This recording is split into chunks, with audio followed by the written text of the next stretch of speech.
of a general, and it speaks to what you just said. As far as being a skeptic is just not really buying into the whole thing. It's just from beginning to end, it's just never really made sense to me. And what you just said is what makes it unreasonable. And one thing popped into mind. One thing that makes it unreasonable for me is the thought of eternal damnation, you know, the thought of hell. And that specifically doesn't make any sense to me in a Christian context. But just in general, there's so many things. It's hard for me to just pick one thing out. It just never makes sense to me. All right, David, good question. What about hell?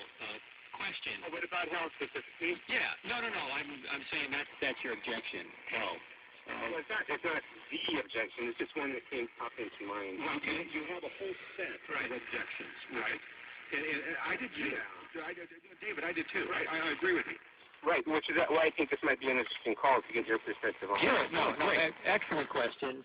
I guess my question in return is, if God exists, and there's evidence I think he does exist, and if we go on into eternity, then there's only two options. Either you're going to be with God in eternity or you're not. Now, do you think God should force people into heaven against their will?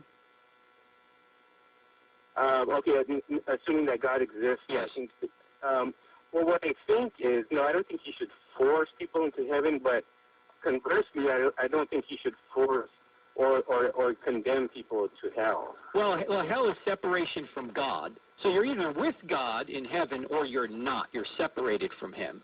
So if you don't want God, I don't mean you personally, but let's just say the average skeptic, if a skeptic doesn't want God here on earth, he's not going to want God in eternity. So what God does is he separates himself from that person for all eternity. I've had the opportunity to debate Christopher Hitchens, whom I actually love. I really like Christopher Hitchens. A lot of people like him. He's just a very likable guy, but he's very antagonistic toward God. In fact, he doesn't call himself an atheist. He calls himself an anti-theist.